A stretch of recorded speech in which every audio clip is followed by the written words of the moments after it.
amigos e amigas, telespectadores da TV Câmara Pouso Alegre, canal digital 18.2. Vocês nos acompanham também pelas redes sociais. Estamos chegando com mais um Relíquias do Passado do nosso Museu Tony Toledo. Aqui é o espaço que você tem para poder conhecer um pouco mais da história, um pouco mais do passado, não só aqui de Pouso Alegre, mas também de toda a nossa região do Brasil, porque aqui no Museu Histórico Tony Toledo a gente tem peças que fazem alusão aí de passados, né, do século XIX, do século XX, coisas que faziam parte do cotidiano e que muita gente nem conheceu, nem sabe que existiu ou que já ouviu falar. E hoje a gente está aqui com o diretor do Museu Histórico Municipal Tony Toledo, Mike Risselli, que vai trazer para a gente muita informação importante para que você possa conhecer cada vez mais o nosso Museu Tony Toledo. Agora, de maneira aí remota, né, seguindo aí todos os protocolos de higienização para o combate à pandemia.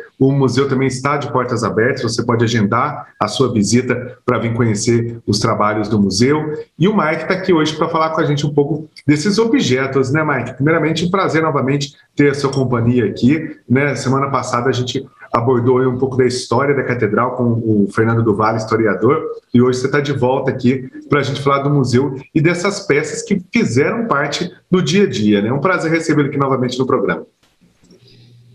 Lucas, o prazer é sempre meu. Eu fico muito feliz de poder trazer um pouquinho aqui para as nossas conversas, um pouco sobre o acervo do Museu Tony Toledo, para que os visitantes possam conhecer cada vez mais sobre essa riqueza que nós temos aqui preservada no Museu Tony Toledo. Então é sempre uma alegria, uma honra participar desse programa, né, que é produzido aí pela TV Câmara junto com o museu. E eu fico muito feliz de poder depois ter o feedback, né, de todo mundo que nos assiste aí, também pelo nosso canal do YouTube, do canal da TV Câmara e pelas redes sociais do museu. Agradeço muito aí pela oportunidade, por vocês nos receberem nas suas casas e estarem atentos aí a todas essas questões que envolvem o nosso museu e que envolvem a nossa história. Ô Mike, agora com o advento aí das comunicações, né, o museu nas redes sociais também, com esse espaço na TV Câmara, facilita para as pessoas que às vezes não têm esse tempo, né, de vir visitar o museu, conhecer um pouco da história também no conforto de casa, né, assistindo a televisão, ligando ali o computador na TV e podendo acompanhar, né? Sim, a gente tem aí, né, toda essa rede que é tão importante para essa comunicação, para essa interação. O museu também está atento a isso e a gente está presente aí nas redes sociais, no Facebook, no Instagram, no YouTube, como eu falei, e sempre uma maneira de estarmos aí mais próximos do público e de poder levar o museu a mais gente. Então, com essa pandemia, a gente acabou explorando mais esse lado, né, que a gente já tinha aqui no museu, que a gente já estava atento a isso, mas nós começamos a valorizar cada vez mais essa experiência aí através dos canais digitais. A gente sabe que hoje, né, as pessoas, de modo geral, buscam muito as redes sociais e o museu está aí presente, pronto para interagir também com o seu público através desse importante canal que nós temos hoje em dia. Bom, o pessoal que está nos acompanhando, a gente tem dois programas que o Mike e eu realizamos aqui na TV Câmara, que é o Histórias e Memórias, que esse programa é quando a gente vai narrar alguma foto, alguma história que fez parte do cotidiano de Pouso Alegre, e o Relíquias do Passado. O Relíquias do Passado é o que a gente vai fazer hoje, que é o nosso programa, que é para a gente mostrar aí algumas peças, né? Agora, Mike, eu estou curioso aqui, me fala para mim, como que a gente sabe que uma peça, um artigo que a gente tem em casa, um dia pode virar uma peça de museu? Lucas, essa é uma questão muito interessante, uma questão, eu diria até existencial dos museus, né? O que torna uma peça peça de museu ou não, né? Um simples objeto, como que ele adquire aí esse status de peça de museu? E eu acho muito importante, muito válido a gente conversar sobre esse tema, porque muitas vezes a gente acha que é uma coisa muito natural, né? A gente tem uma ideia na nossa mente, né? A gente tem pré-conceito, vamos dizer assim, uma ideia pré-concebida, e muitas vezes a gente continua acreditando, né, porque é algo que está cristalizado na nossa mente, e muitas vezes a gente precisa rever esses conceitos. Então, assim, acho que de modo geral as pessoas, e isso eu me incluo também, todos nós, muitas vezes pensamos em peças de museu como coisas velhas, né, coisas antigas, pelo simples fato, né, de ser uma coisa que remeta aí ao passado. E muitas vezes o museu, né, por conta dessa ideia, né, desse preconceito, o museu acaba sendo visto pelas pessoas, né, por muita gente, como um depósito de coisa antiga, né, um depósito de coisas que já não servem mais.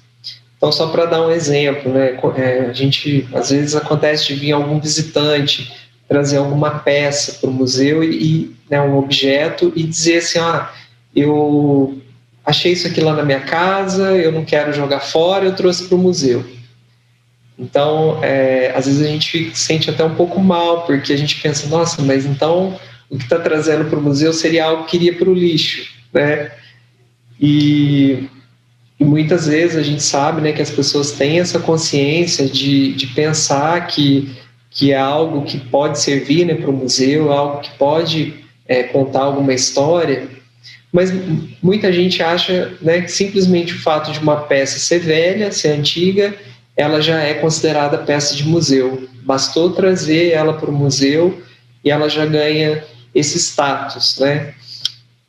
Só que os estudiosos, né, da museologia e da museografia, aí aqui só fazendo um parêntese, né, para ajudar a diferenciar essas duas áreas aí que envolvem os museus, de um lado a museologia, do outro a museografia, que são complementares, né? De um lado a gente tem a museografia, que seria, assim, em linhas bem simples, mesmo só para a gente resumir, simplificar, a museologia ela seria mais a parte teórica, enquanto a museografia seria o lado prático, vamos dizer assim.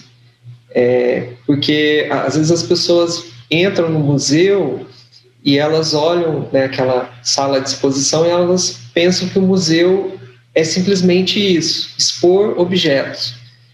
E, na verdade, o museu tem um trabalho muito maior. Então, por exemplo, a gente tem que pensar nas técnicas de conservação, nas técnicas de exposição, nos trabalhos educativos, na administração do museu.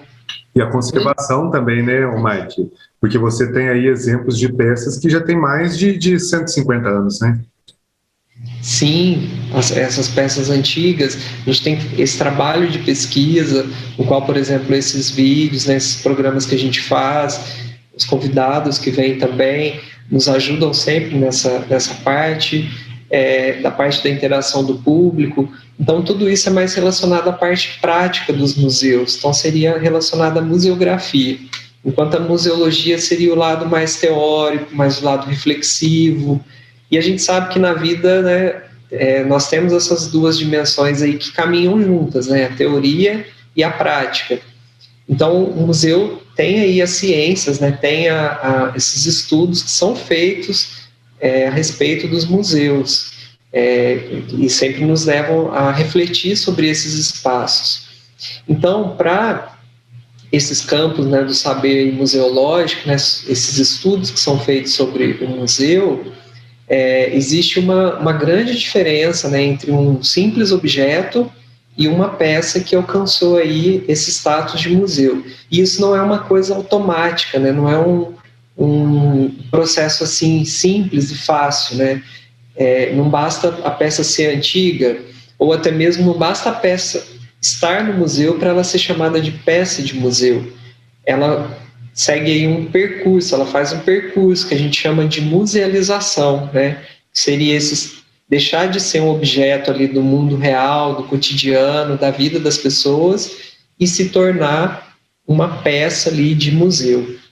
Inclusive tem dois estudiosos franceses que são o André Devallée e o François Merres. Eles falam, por exemplo, da questão da vitrine, do expositor, que são instrumentos que nos ajudam a fazer essa diferenciação.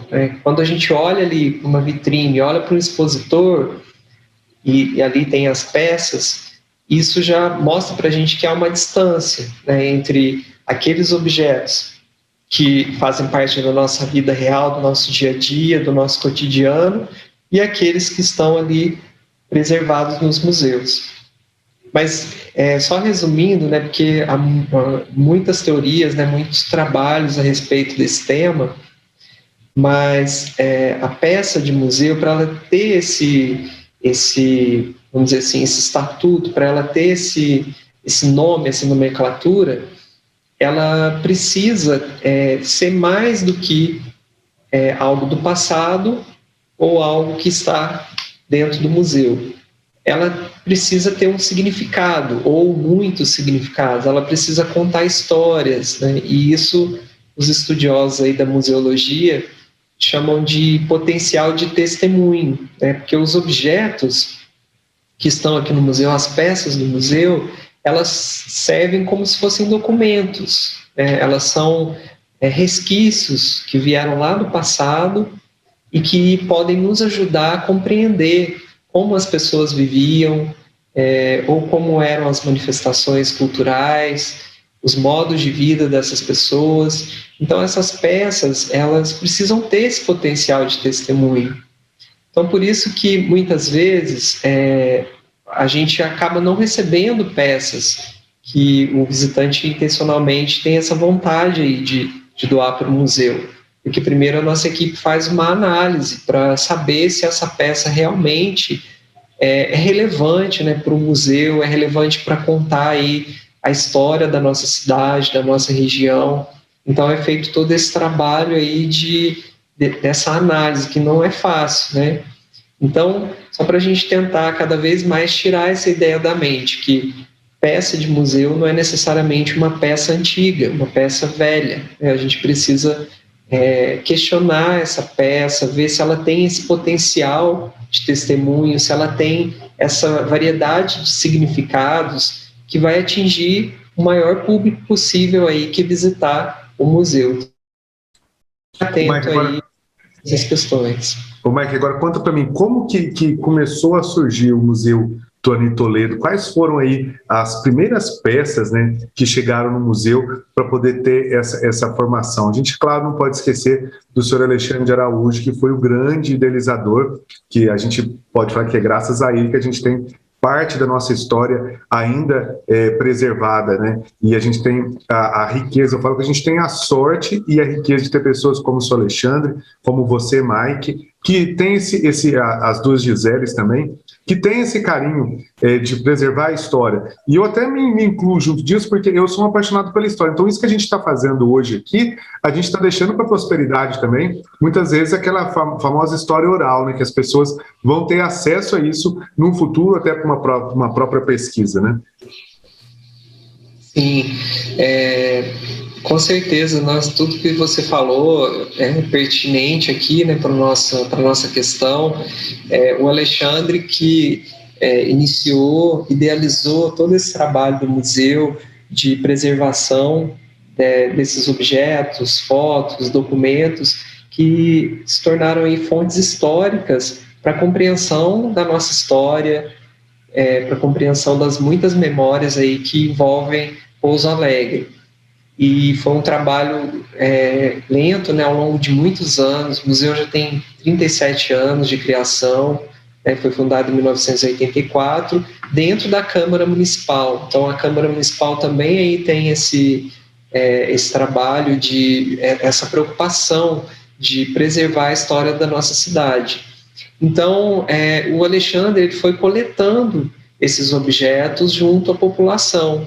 Muita gente trazia esse material para o Alexandre e aí ele realizava todo esse processo, né, para incorporar essas peças ao acervo do museu.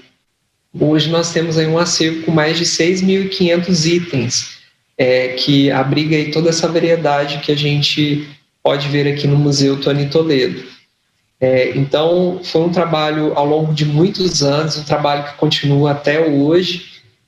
A gente não tem, infelizmente, o Alexandre mais, né, fisicamente aqui no museu, mas quem visita o museu pode perceber que ele está presente aqui em cada aspecto do museu, em cada parte. Nós temos muito respeito pela memória dele, pelo trabalho que ele desenvolveu, pelas ideias, por essa idealização mesmo que ele realizou aí do museu. E, por outro lado, também a gente tenta cada vez mais atualizar o museu, buscar aí sempre melhorar a forma como o museu está expondo o seu acervo, porque isso é importantíssimo. Reiterando aqui essa questão que eu falei no começo,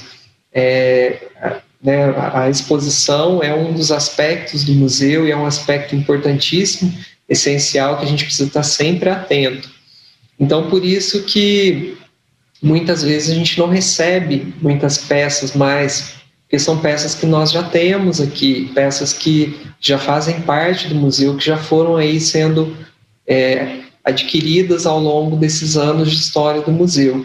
E precisam ser peças que têm a ver com a nossa história, com a história de Pouso Alegre, e que alcancem aí o nosso público.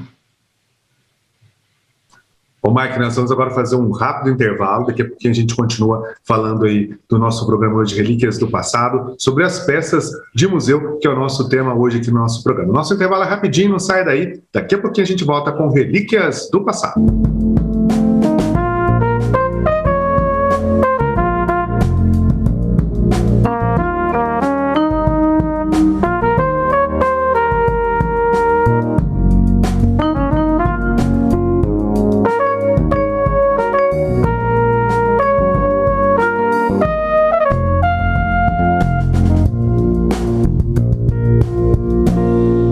Sabe qual é o principal inimigo do mosquito? Você, não é isso, André? Eu cuido.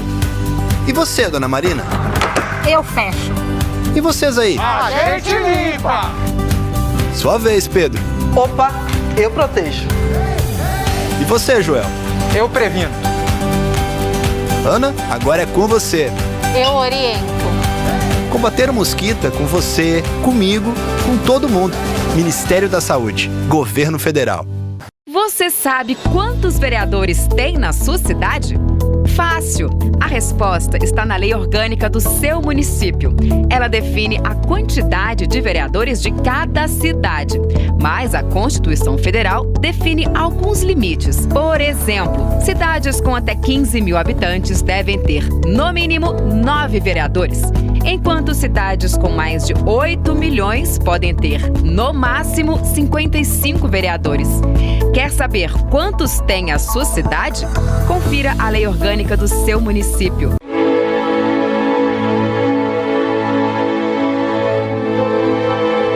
Eleição em 4 fases. Na época do Império, o voto ocorria em 4 fases. Os cidadãos da província votavam para escolher os chamados compromissários. Estes elegiam os eleitores de paróquia, que por sua vez elegiam os eleitores de comarca. E estes, finalmente, escolhiam os deputados. Quanto aos senadores, basicamente eram nomeados pelo imperador e permaneceu assim até 1881.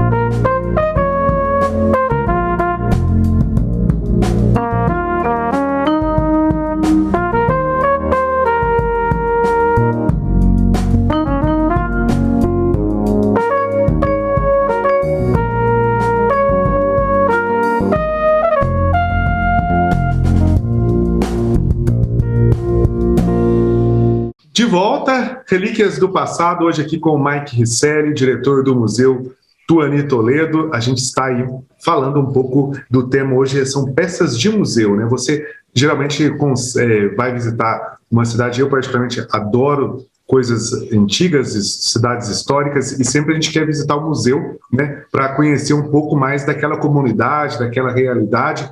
E a gente sabe que aqui no Museu Tony Toledo você tem essa abertura de conhecer o museu. Ô Mike, como que está agora, o pessoal que está acompanhando a gente nesse processo, esse período de pandemia, como que eu faço para poder fazer uma visita ao museu? Nós estamos recebendo, Lucas, os visitantes já de forma presencial.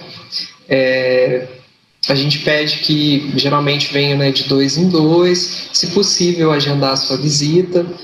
Nós temos aí o telefone 3429-6511, temos o nosso WhatsApp, que é 99850-4545, um DDD 35, e também através da nossa página, né, no Facebook, facebook.com/Museu Tony Toledo, o nosso Instagram, que é Museu T Toledo, ou Museu Toledo com 2 T's. Através desses canais, os visitantes podem entrar em contato conosco.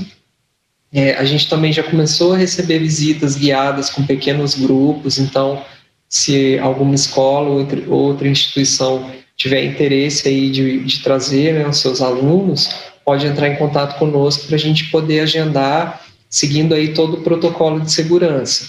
Que eu achei interessante que você falou, né, que você sempre, quando vai viajar para algum lugar, você procura um museu, né, procura conhecer aí os museus desse local.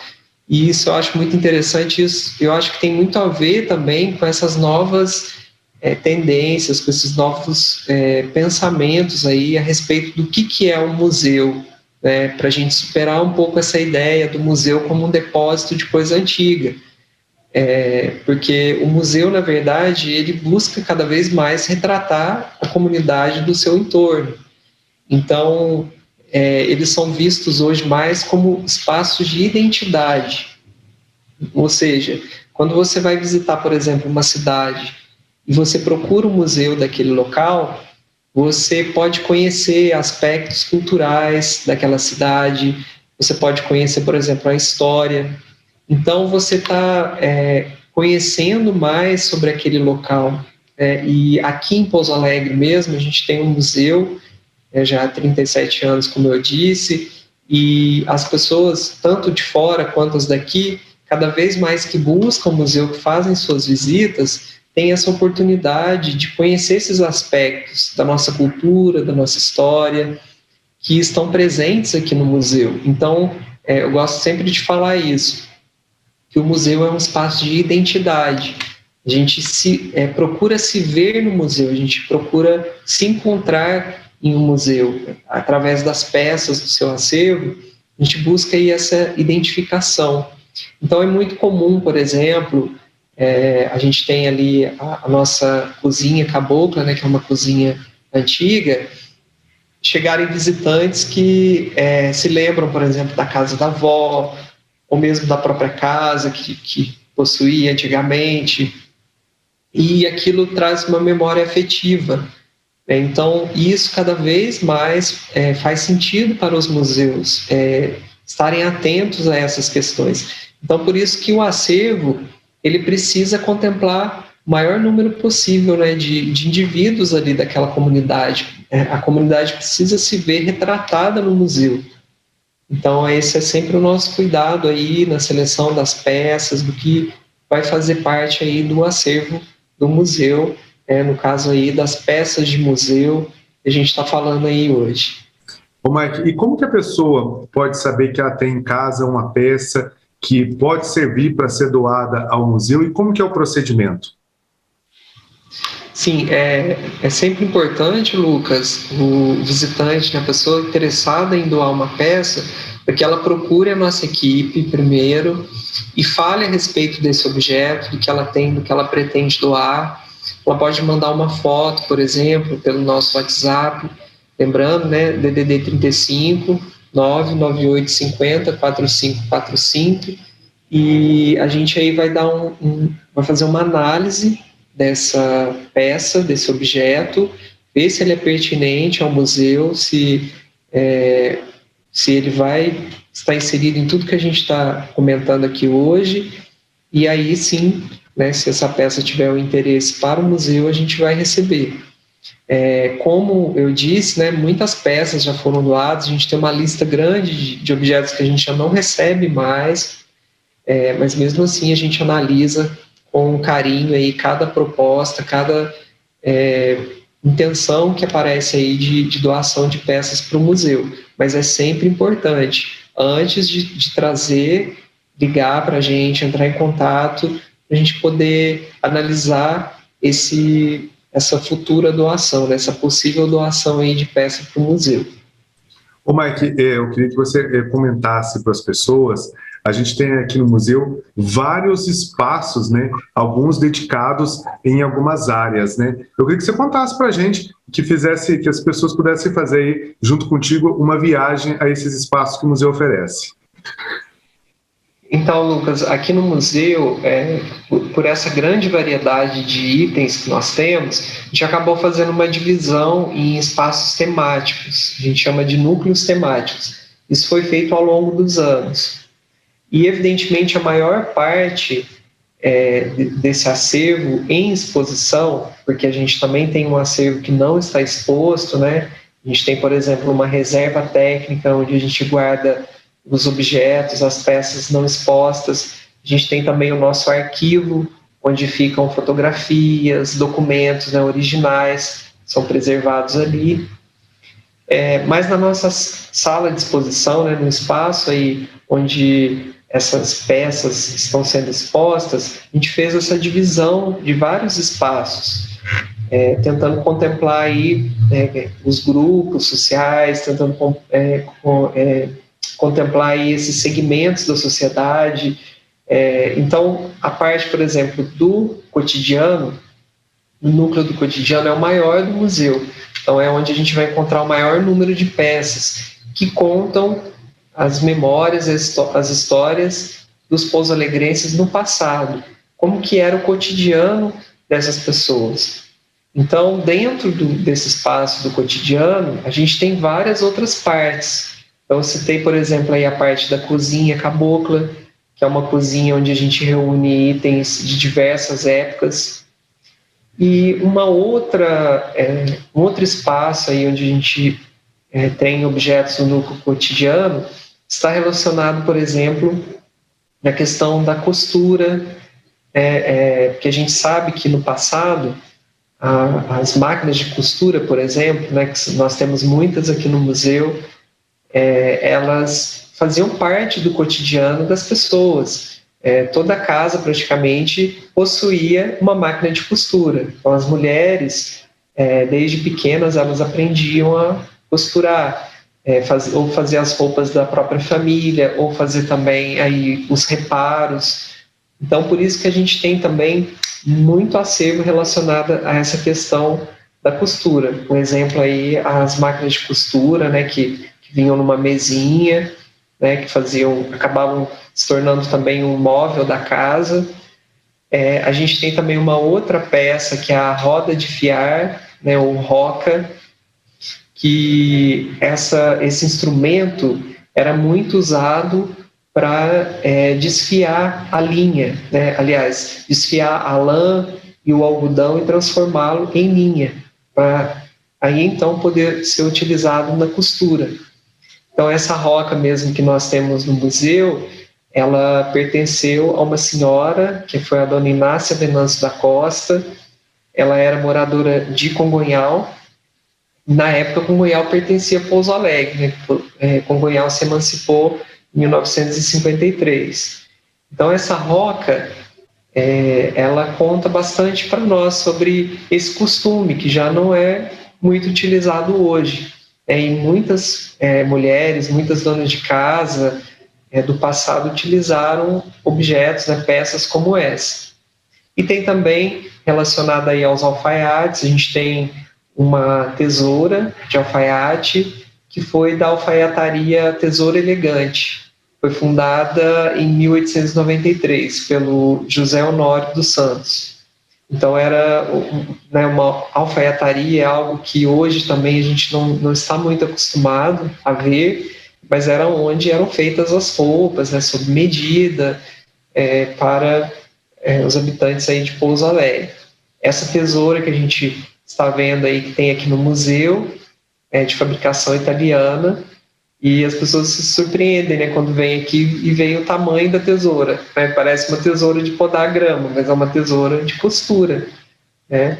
Temos também a carretilha, que é uma outra peça, essa geralmente usada para marcar o tecido, é de uso tanto das costureiras quanto dos alfaiates, era para marcar o tecido e aí poder ser feito, né, as costuras, os cortes. E uma outra peça que é muito curiosa também e às vezes causa uma certa estranheza é o ovo de madeira. O ovo de madeira era uma peça usada para reparos, para remendos, vamos dizer assim. Então, quando uma meia rasgava, quando fazia um furo em uma meia, a costureira pegava o ovo de madeira, colocava por dentro, e aí com uma agulha e uma linha, e dava um ponto, né, nessa meia. E eu acho isso interessante, né, talvez uma das maneiras de analisar, né, essas peças, de enxergá-las, Lucas, é que elas eram usadas, né, para reparos. E muitas vezes hoje em dia, né, o costume nosso de hoje é sempre estar com roupas novas, sempre comprando roupas, né? Mas no passado, muitas vezes as pessoas não tinham essa oportunidade, né? Não tinham condições financeiras mesmo de ter, né, muita roupa. Então tinha que ficar remendando aquela que já tinha. Então essas peças podem também nos ajudar a compreender um pouquinho aí dos modos de vida lá do passado. E todas essas que eu falei, né, a roca, a tesoura, a carretilha, o ovo de madeira, eles estão no nosso novo álbum de figurinhas, que é o álbum número 4 do museu, que foi lançado em maio desse ano e que é distribuído para todos os visitantes gratuitamente. E como que as pessoas podem fazer para poder ter acesso e receber o álbum? Bom, o álbum ele é distribuído, né, como eu disse, gratuitamente. A cada visita ao museu é só nos procurar e o visitante recebe um álbum e algumas figurinhas. E depois, a cada nova visita, os visitantes podem adquirir mais para poder completar o álbum. Em julho a gente realizou aí o quiz do museu e nós, nesse quiz, né, que foi através do Instagram do museu e do Facebook, os internautas puderam responder perguntas e quem acertasse ganhava aí a edição completa do álbum, tanto desse álbum que a gente está falando, né, do álbum número 4, quanto também do álbum número 3, que foi lançado em 2019. Então foi também uma maneira aí de distribuir o álbum para os visitantes, muitos que ainda não estão visitando o museu, não estão podendo vir, não estar aqui, né, presencialmente. Mas o álbum ele também é essa forma que a gente encontrou de valorizar o nosso acervo, né, de valorizar esses objetos. E no álbum a gente acaba contando um pouquinho da história de cada uma das peças, né, como eu falei aqui para vocês um pouquinho desses objetos relacionados à costura.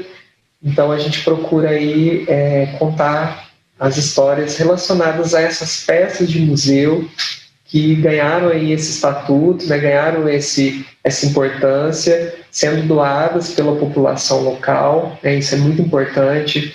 O Alexandre fez todo esse trabalho de reunir esse material, mas a comunidade também abraçou essa ideia e ao longo do tempo aí tem doado esses itens que nos ajudam cada vez mais a conhecer a nossa história, né, conhecer um pouco mais de quem nós somos.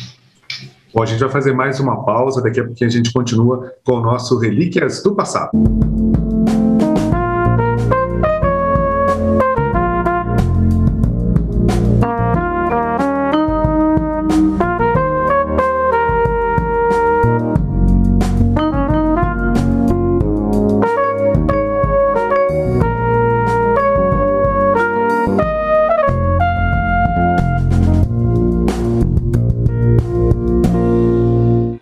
Na dúvida, não compartilhe.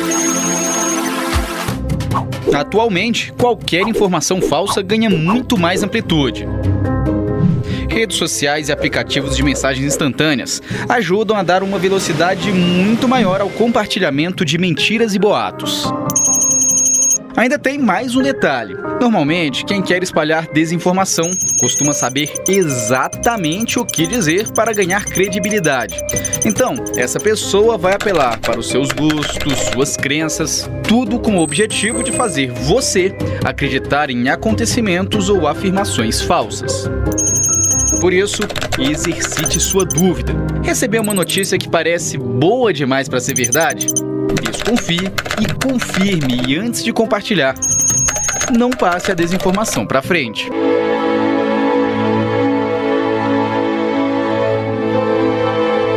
Primeira eleição de deputados no Brasil.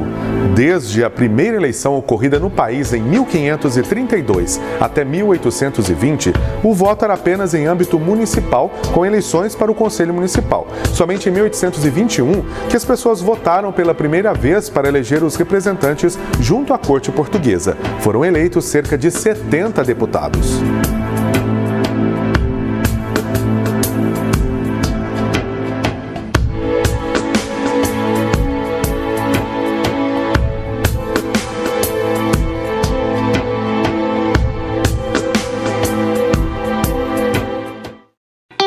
Na dúvida, não compartilhe.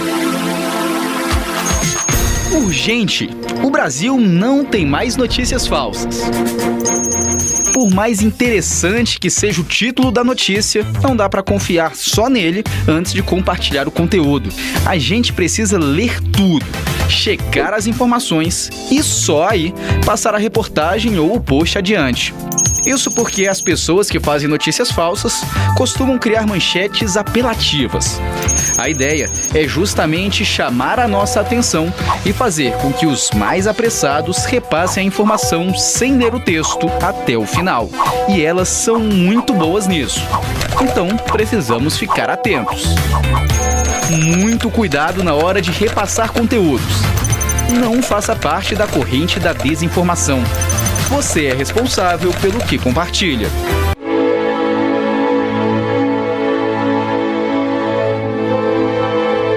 Primeiro presidente eleito pelo povo. A primeira vez que os brasileiros foram às urnas para escolher seu presidente foi em 1894.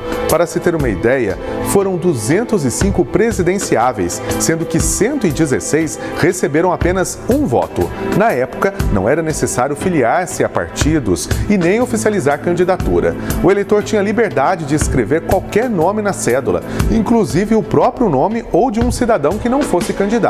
Saiu vencedor o presidente Prudente de Moraes.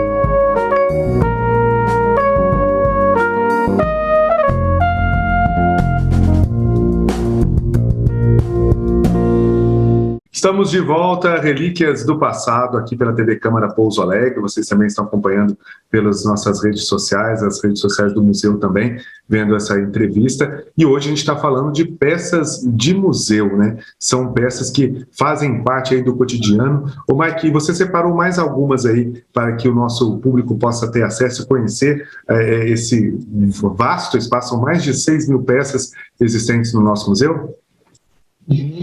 Sim, a gente falou aqui de algumas peças, né, relacionadas a um dos ofícios, né, que era o ofício das costureiras, dos alfaiates, que era muito comum no passado. Talvez hoje a gente não encontre tantos, né, existem evidentemente, mas não com aquela frequência, né, que a gente via no passado. Mas a gente tem também objetos do dia a dia, como o relógio de bolso, né, que faz parte aí também do nosso novo álbum de figurinhas. O relógio de bolso é uma peça também muito característica, Na época, né, não existia ainda o relógio de pulso, então o relógio de bolso ele geralmente vinha preso aí a uma corrente, era guardado evidentemente no bolso, né? E o relógio ele tinha, né, essa marca, né? E muitas vezes servia para identificar as pessoas das classes superiores, né, que tinham condições de ter um objeto, uma peça como essa, né, das classes mais bem abastadas, vamos dizer assim. E, em paralelo, a gente tem também o relógio de ponto, né? O relógio de ponto aí bem diferente, né, do que é hoje, ou talvez nem tanto, dependendo digital, né? O relógio de ponto, que foi aí uma invenção para registrar aí o horário que os funcionários de uma empresa chegam, né, e depois saem do trabalho. Então, mostrando aí também essa outra potencialidade do relógio, né, para cronometrar e para marcar aí o nosso tempo, né, no caso, o nosso tempo útil, né, que as empresas, né, os locais de trabalho focam nessa busca aí por cronometrar o tempo, nosso tempo de utilidade, nosso tempo ali como de produtividade, vamos dizer assim. E tem outras peças também, como a calçadeira. A calçadeira também às vezes causa certa estranheza, né, nos visitantes, principalmente nas crianças, porque ela é uma peça que era usada para auxiliar no calçamento, né, do sapato, da bota. Antigamente os calçados eles tinham, né, uma boca assim um pouco mais estreita, e aí a calçadeira servia para isso. Geralmente eram feitas de osso de animais, ou também feitas aí de metal, né? No caso essa que a gente está mostrando aí para vocês no nosso álbum de figurinhas é uma calçadeira feita em osso. E por último a nossa galocha. A gente até falou dela também aí na nossa live de lançamento do álbum, né, que foi feita em maio. A galocha, que era um sapato de borracha que ajudava aí, né, a pessoa a não molhar o pé quando chovia. Então, para sair na rua aí no tempo de chuva, calçava a galocha e não molhava os pés. E, inclusive, hoje em dia, os motociclistas ainda usam, né, algum tipo de galocha, né? Então, essa aí é uma outra peça bem característica que também mostra um outro lado, aí, um outro aspecto do modo de vida das pessoas no passado, né? Lembrando que as ruas, a maioria das ruas não tinha calçamento, né? Eram ruas de terras. Então, para evitar aí o barro, né? Evitar a sujeira no sapato, era usada a galocha. Bom, hoje o pessoal de casa acompanhou então aí um pouco dos objetos, né, existentes aqui no museu. São vários, a gente só citou hoje alguns exemplos aí para você conhecer, até para poder aguçar aí em vocês, telespectadores, a visita, para vir agendar sua visita e vir conhecer o museu e vir ver de perto, né, essas diversas. A gente tem aí, tem até um trono episcopal, né, que pertenceu ao Dom Otávio, daqui. A gente tem telhas, por exemplo, que foram do santuário antigo. A gente tem quadros, né? Tem inclusive parte de quadros da Via Sacra também, da antiga catedral e do antigo santuário. Do santuário continuou mesmo, mas antes da reforma, né, Mike?